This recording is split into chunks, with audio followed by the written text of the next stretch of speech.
Truenos en el horizonte. Voces antiguas llaman a la guerra.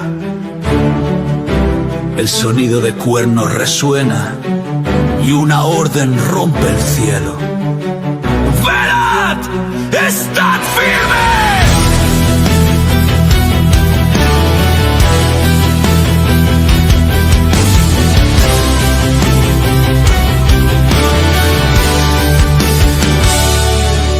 En la noche de los tiempos, el enemigo avanza sin piedad.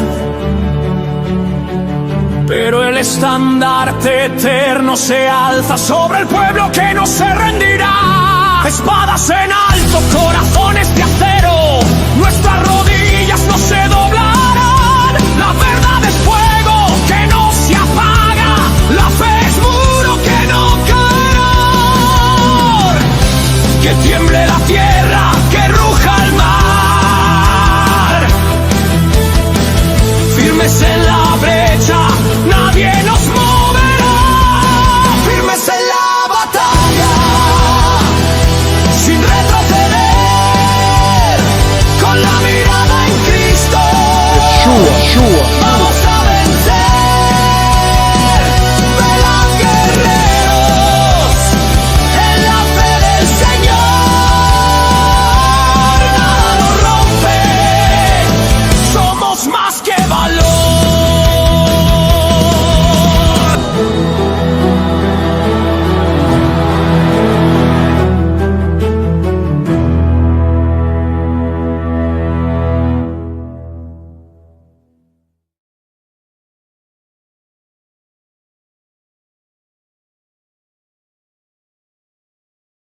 Que Dios les bendiga, mis amados hermanos y amigos que vayan a ver este video. Queremos compartir con ustedes una enseñanza y le hemos puesto como tema Mateo 16:18, la verdad bíblica contra la verdad, entre comillas, católica romana. Vamos a abrir la pantalla. Vamos a abrir la cámara. Muy bien. Sí se ve, ¿verdad? Okay. Entonces, el nombre del Señor. Bueno, vamos a compartir el día de hoy este tema, que aunque ha sido un tema ya demasiado tocado, lamentablemente en el catolicismo pues no se quiere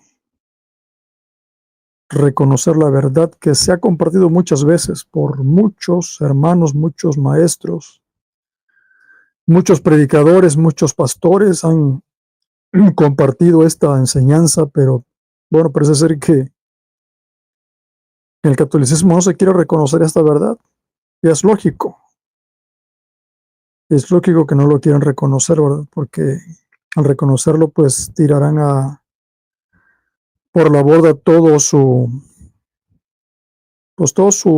aparato religioso. Entonces queremos compartir la enseñanza. Vamos a utilizar el pizarrón el día de hoy. El tema central, que acabamos de darlo, ¿verdad? Se basa en el pasaje bíblico de Mateo 16, en su versículo 18, pero vamos a iniciar con la lectura de todo el texto desde el versículo 13.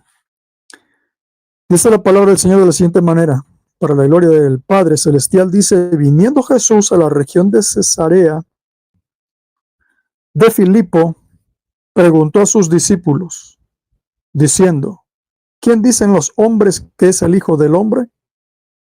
Ellos dijeron: unos Juan el Bautista, otros Elías, otros Jeremías o algunos de los profetas. Él les dijo: ¿y vosotros quién decís que yo soy? El Señor les pregunta, ¿qué dicen los hombres de mí? ¿Qué es lo que dice la gente de mí?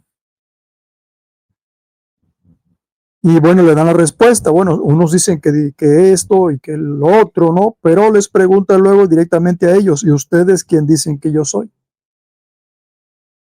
¿Sí? Entonces, inmediatamente el que toma la iniciativa y la delantera para responder es el apóstol Pedro. Y dice, respondiendo Simón Pedro, versículo 16, dice, tú eres el Cristo o el Mesías del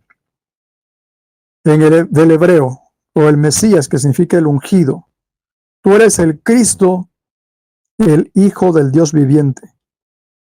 Es la respuesta que le da Pedro al Señor.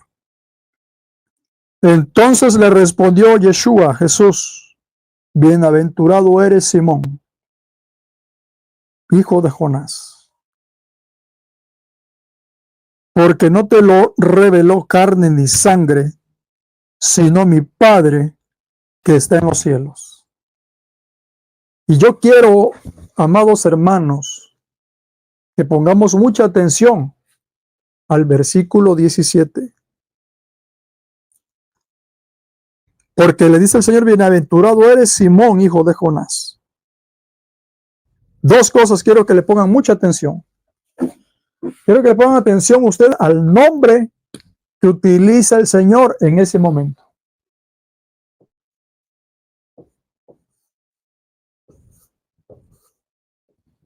Simón. El Señor se refiere a Pedro en este momento por el nombre de Simón, que es el nombre verdadero de Simón siendo judío. Porque Simón es un nombre que viene del hebreo. ¿Sí? Entonces le dice Simón, hijo de Jonás. Se refiere a él por el nombre hebreo. Perdón. Y luego le dice algo muy interesante que quiero que pongan mucha atención en esto, porque la clave para entender la escritura es poner atención al texto. Y dice el Señor,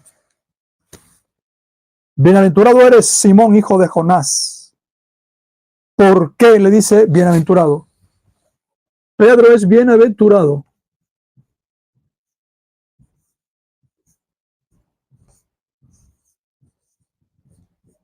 Bienaventurado. Bienaventurado le dijo a Simón el Señor. ¿Por qué le dijo bienaventurado? ¿En qué radica la bienaventuranza de Simón? Quiero que pongan mucha atención en esto. Se refiere a Pedro por el nombre hebreo, Simón, en el verso 17. Y le dijo que era un bienaventurado. ¿Por qué le dice bienaventurado? Respuesta, porque no te lo reveló carne ni sangre. ¿Cuál es la bienaventuranza de Simón? De Simón, la revelación.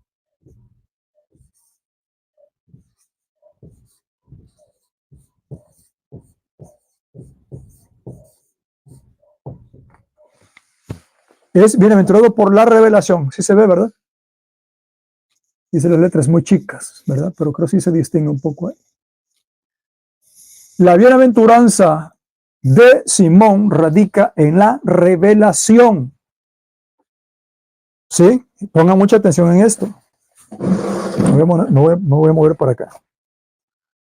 La bienaventuranza de Simón radica en la revelación que viene de parte del Padre a Pedro.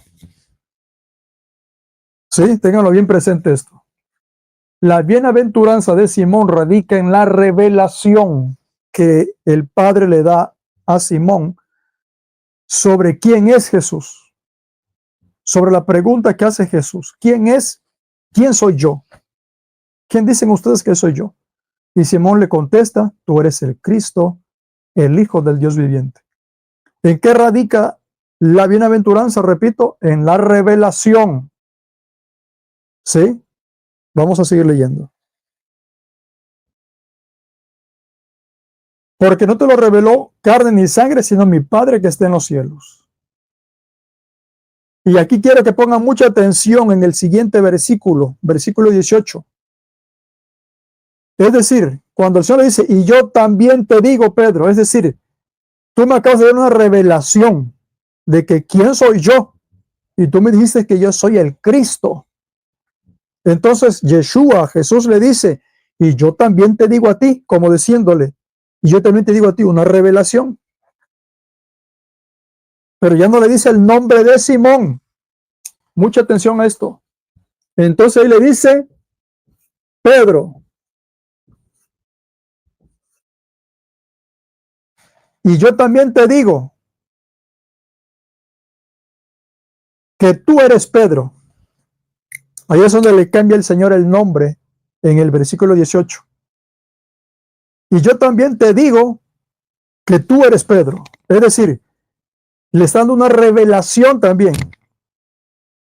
Le está dando una declaración. Porque Pedro en el versículo 17 le dice una revelación y una declaración. La declaración la hace Pedro por la revelación que hace el Padre a él. Entonces el Señor está haciendo lo mismo. Yo también te estoy declarando a ti algo y declarándolo de que tú eres Pedro. Ya no le dijo Simón, hijo de Jonás. Le dijo Pedro. Ahora es muy interesante ver el significado de los nombres. ¿Sí? Porque el nombre Simón es hebreo.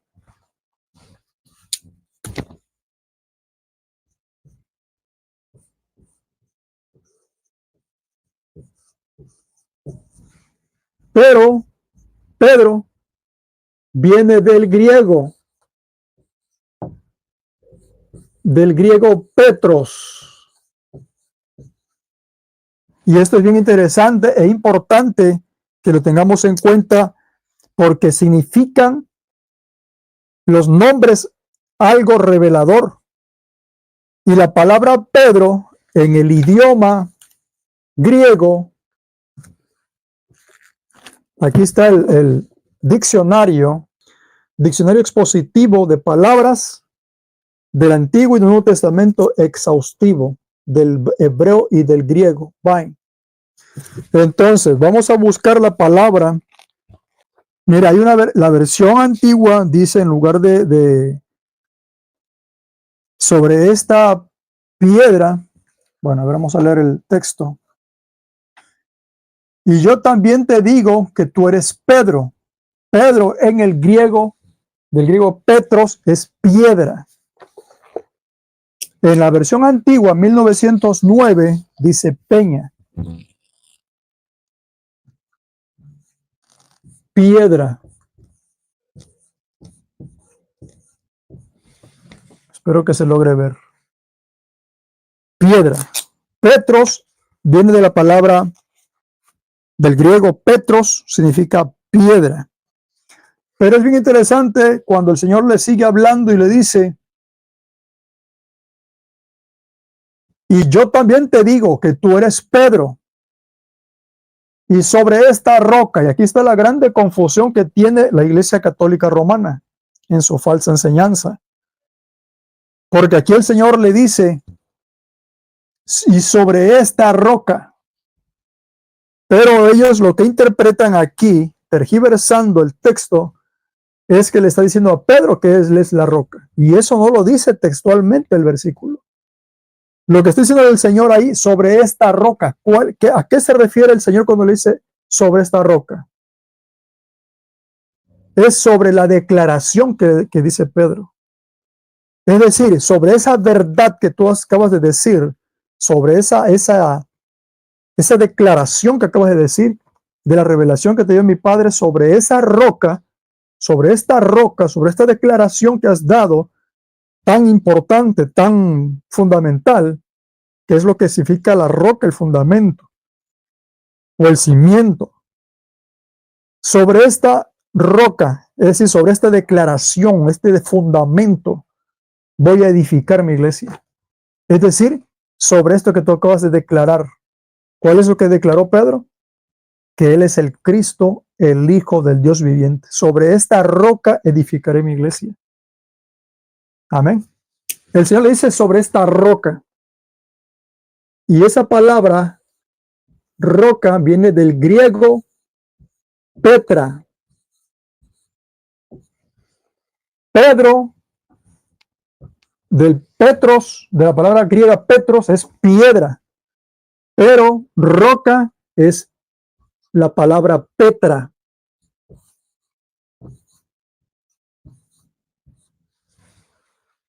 ¿Y qué es una piedra y qué es una roca? ¿Qué diferencias hay?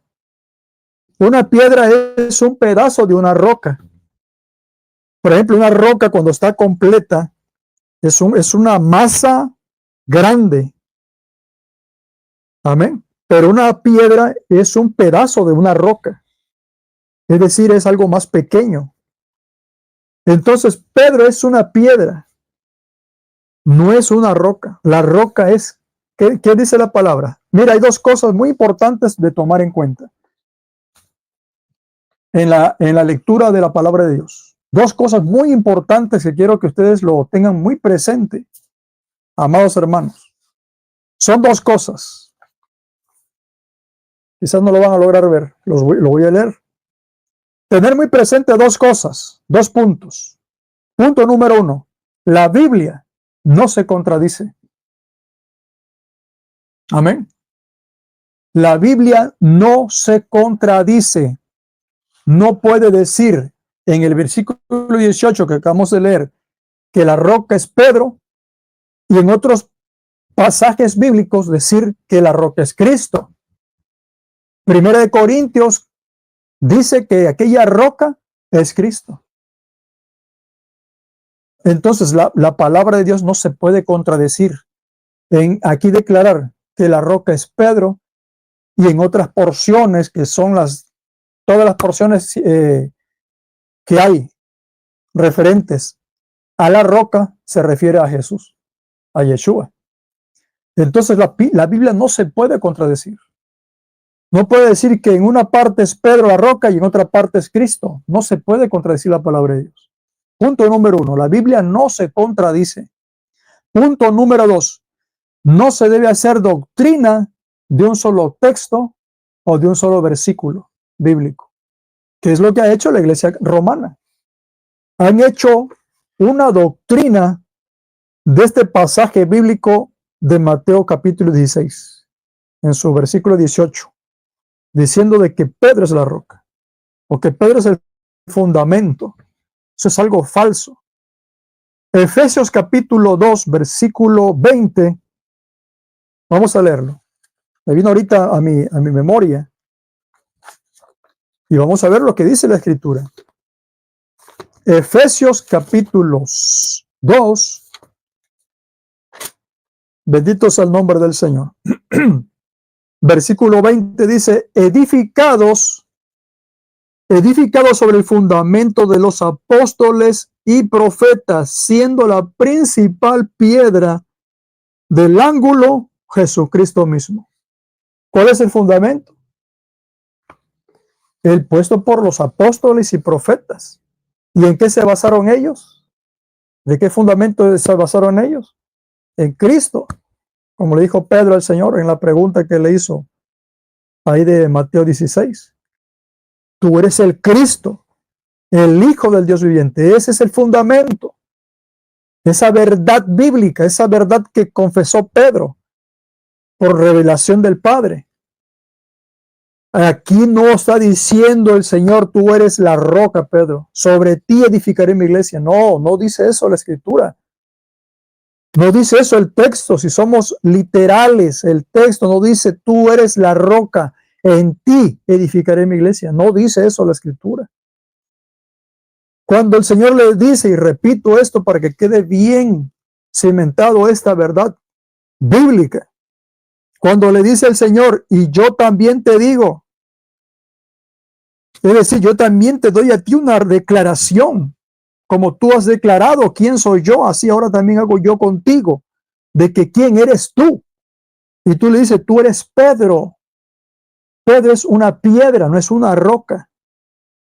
Y yo también te digo que tú eres Pedro. Y luego dice, y sobre esta roca, ahí no dice, y sobre ti sino dice, y sobre esta roca, es decir, esta confesión que tú has hecho, Pedro, de la revelación que te dio mi Padre, sobre esta roca, sobre esta declaración que tú has dado ahora, sobre esta edificaré mi iglesia. Es decir, sobre que Cristo es el Hijo del Dios viviente. Sobre Él, sobre esta verdad central y poderosa, esta roca de fundamento, está edificada la iglesia. No es sobre Pedro. Esto es una cosa tan errónea, tan garrafalmente grande de la iglesia romana. Bendito sea el nombre del Señor. Espero que los que vayan a ver este video lo puedan entender, los amigos católicos, porque esto es demasiado claro. Tienen una contrariedad con el pueblo evangélico, porque no tenemos, dicen ellos, un magisterio. Bueno, no tenemos un magisterio católico romano, pero sí hay dentro del movimiento evangélico institutos bíblicos que enseñan la palabra de Dios. Que hay diferentes doctrinas secundarias, sí, es verdad, pero son secundarias. Pero las doctrinas centrales, lo que es la médula ósea del evangelio o del mundo evangélico, las verdades centrales y fundamentales, no hay ninguna diferencia en el pueblo evangélico, siendo dentro del pueblo cristiano evangélico. O sea, no hay diferencias. ¿Por qué? Porque todos creemos que Jesús es el Cristo, el Hijo del Dios viviente. Esa es la verdad central, de que no hay diferencia en esto. Todos creemos que Jesús es el Hijo de Dios, que vino a esta tierra, que murió en la cruz del Calvario, que resucitó de entre los muertos, que a través de la confesión de nuestros pecados tenemos salvación y vida eterna y perdón de pecados. Estos son los fundamentos de la fe cristiana. En esto no hay diferencias. El pueblo católico dice es que ustedes tienen una gran variedad de doctrinas, que unos están de acuerdo en unas cosas y en otras no, y tienen diferencias y no hay una unidad en ustedes debido a esto. Pero es una mentira, porque estamos unidos en las verdades centrales y fundamentales que están en la Escritura. Puede haber doctrinas diferentes en secundarias, que son de alguna manera irrelevantes. Por ejemplo, algunas normas internas, por ejemplo, el dejarse crecer el cabello a la mujer, o usar aretes, o usar velo, o usar ropa larga, faldas las hermanas, algunas usan pantalones. En estas cosas son irrelevantes. Quizás no vamos a decir secundarias, son quizás de tercera importancia. Esto no es importante, no es tan relevante como la verdad central, las cuales nos unen a todo el pueblo evangélico. En esto no hay diferencias. ¿De qué sirve tener un magisterio, les digo yo a los católicos, si las enseñanzas del magisterio están erradas y han hecho creer a todo el feligrés católico en esas verdades que solamente son verdades de ustedes, pueblo católico, pero no son las verdades bíblicas? Por eso le puse así al tema del día de hoy. La verdad bíblica, y puse la palabra verdad en mayúsculas, la verdad bíblica contra la verdad en minúscula y con comillas, y la verdad católica romana. Una cosa es la verdad católica romana y la verdad bíblica. ¿Sí? Y es lo que estamos hablando el día de hoy, la verdad bíblica. Y en eso estamos todos de acuerdo. Quiero decirles esto. Para los católicos que dicen que no hay una unidad en nosotros, esta verdad que les estoy diciendo es una verdad que todo el pueblo evangélico lo cree. No hay diferencias en nosotros. Creemos que cuando el Señor dice estas palabras y sobre esta roca, se está refiriendo a esa verdad que tú has confesado, Pedro, que tú has declarado, Sobre esa verdad, sobre esa roca, edificaré mi iglesia. No dice, sobre ti edificaré mi iglesia. Esa es una manipulación que ha hecho el magisterio romano. ¿Y es lo que ustedes creen, pueblo católico? Ahora, yo les pregunto, y lo he dicho en otras ocasiones, ¿quién puso el magisterio como la verdad fundamental, e irrefutable e infalible? ¿Quién lo determinó? Eso lo he dicho anteriormente. ¿Lo determinó Dios?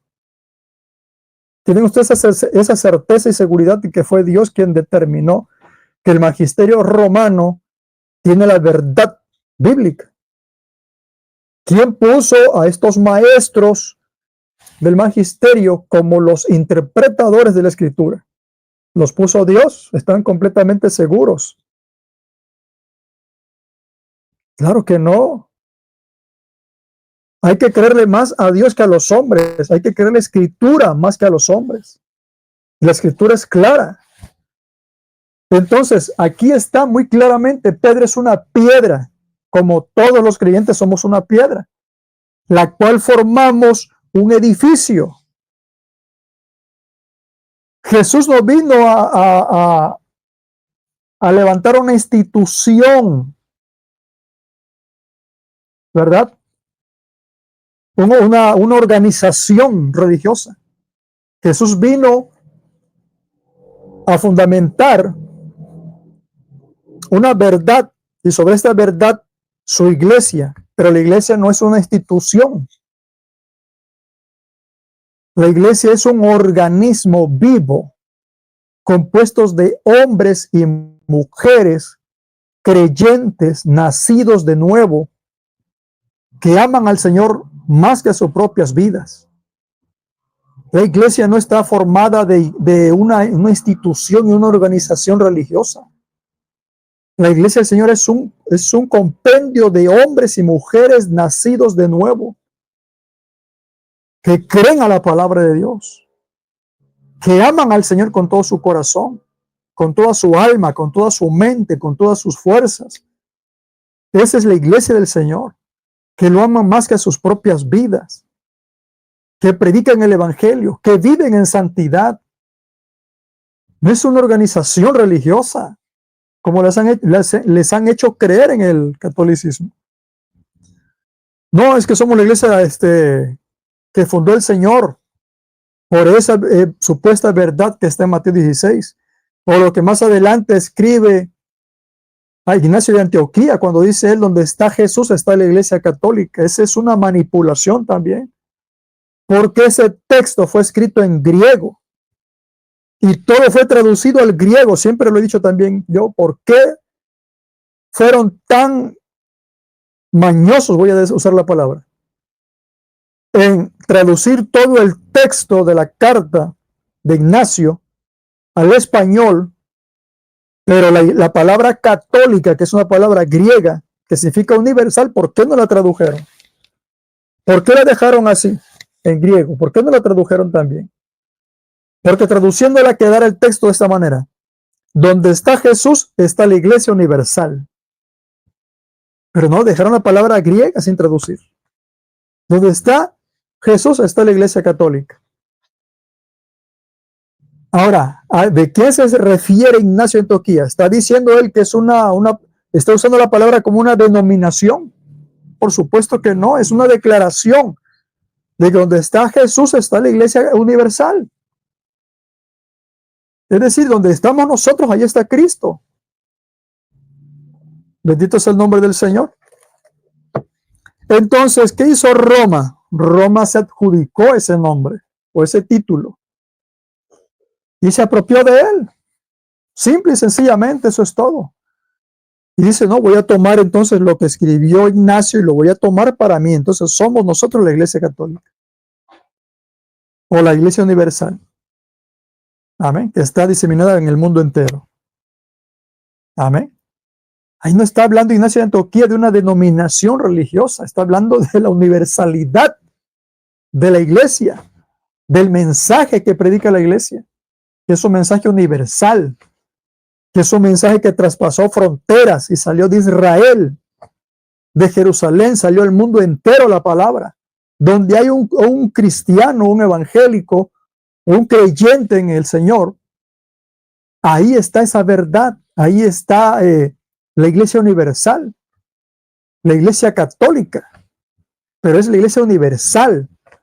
Simple y sencillamente se adjudicó Roma ese título de católica. Ahora, hay dos cosas también importantes. Bueno, el final del nombre como denominación religiosa que usa la iglesia católica: apostólica y romana. Y en esto quiero que ustedes sean muy entendidos en esto. Cuando la iglesia católica, en sus siglas,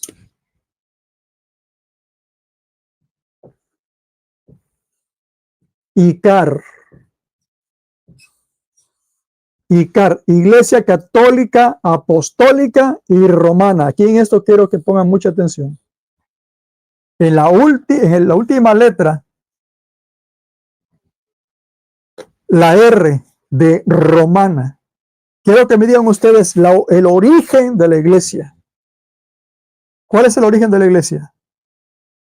El origen de la iglesia es Jerusalén. Amén. El origen de la iglesia es Israel, porque es donde nace, donde se origina la iglesia, compuesta por judíos, no por romanos. Amén. Así que esto es un error. La iglesia católica, apostólica y romana, esa palabra romana, espero que les prenda el foco a los católicos. ¿Por qué romana?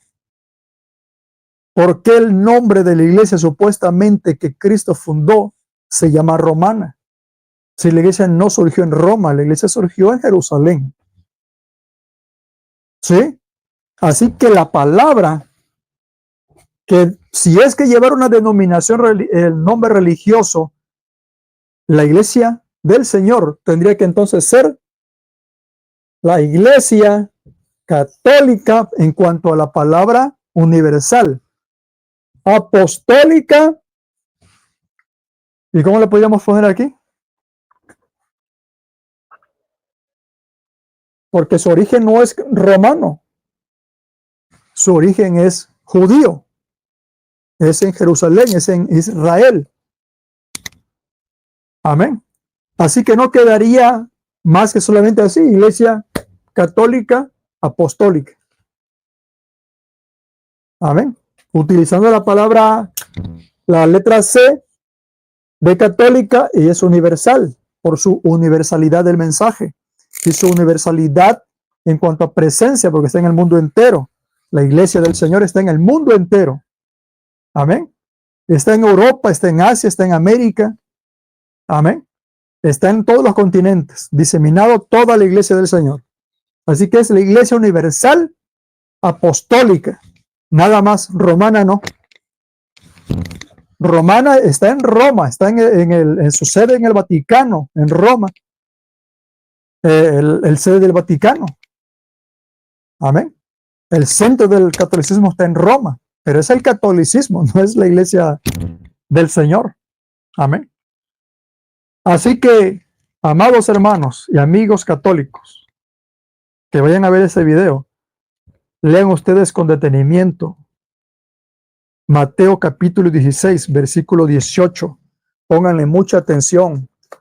Repasen el video otra vez y lean con detenimiento lo que les he enseñado.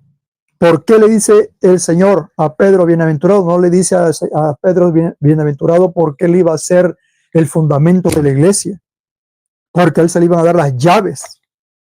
Más adelante, cuando le dice el Señor de las llaves, aquí toman también de que se le dio a él el gobierno, y entonces ahí surge el papado. Eso es una cosa falsa. Lo que significan las llaves, cuando le da el Señor las llaves a Pedro, es porque él es el que predica el evangelio después de Hechos capítulo 2, cuando dice la escritura que vino el Espíritu Santo sobre ellos. El primero que se levanta a predicar la palabra del Señor es Pedro.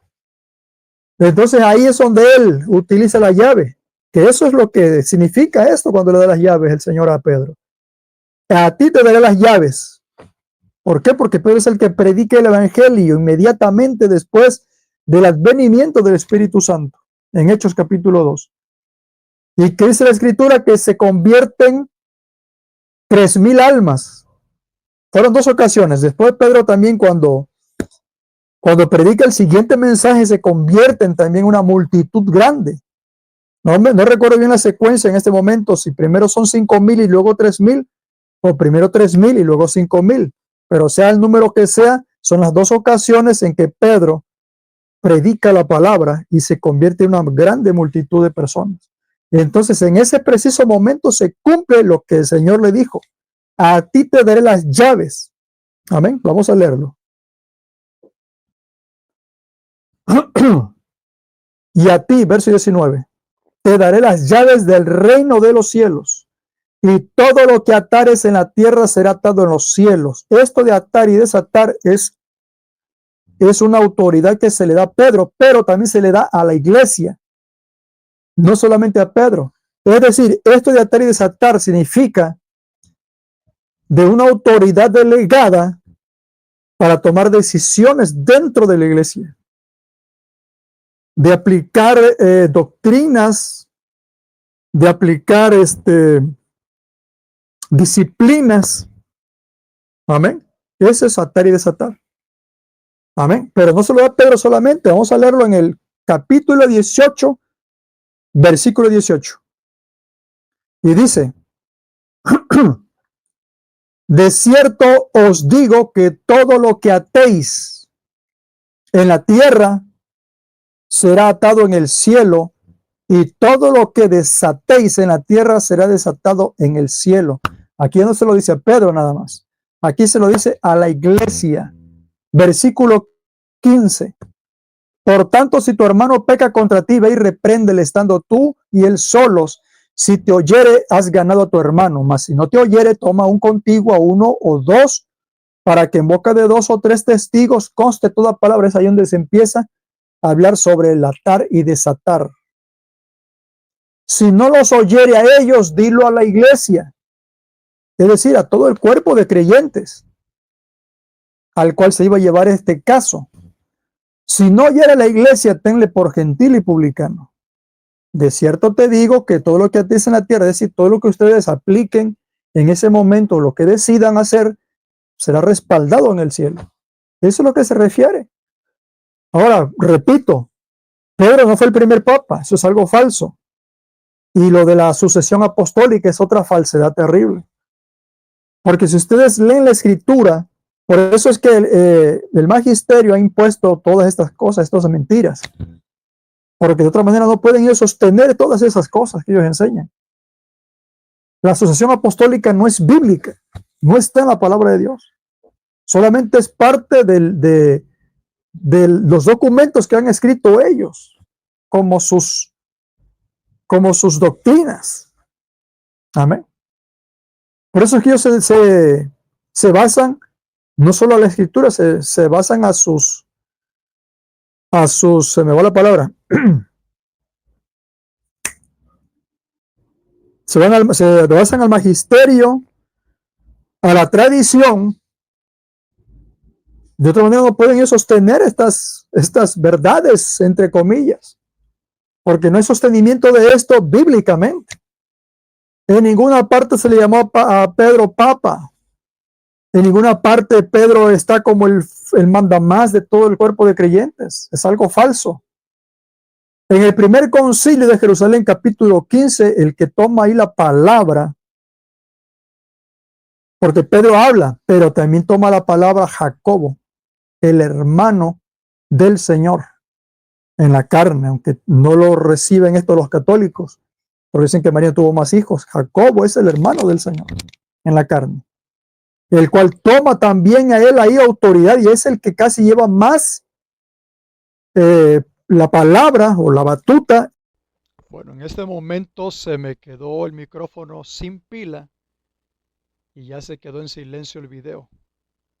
Pero decía, ¿verdad?, que en el concilio en Jerusalén del capítulo 15 del libro de los Hechos, ahí el que tomó como la voz de mando fue Jacobo, aunque también Pedro participó, por supuesto.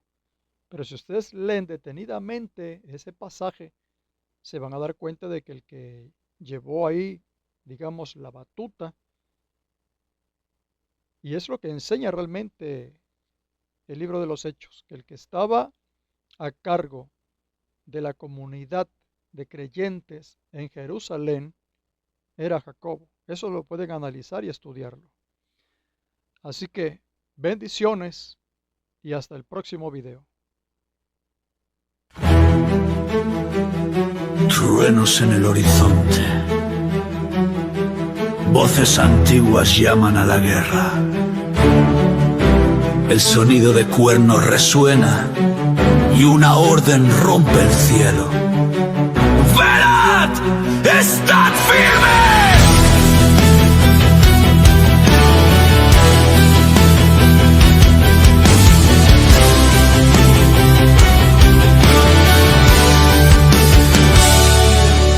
En la noche de los tiempos, el enemigo avanza sin piedad.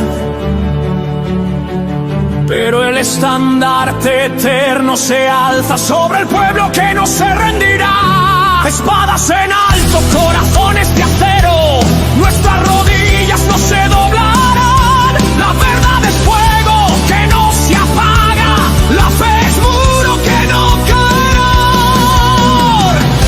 Que tiemble la tierra, que ruja el mar. Firmes en la brecha, nadie nos moverá. Firmes en la batalla, sin retroceder, con la mirada en Cristo. Yeshua.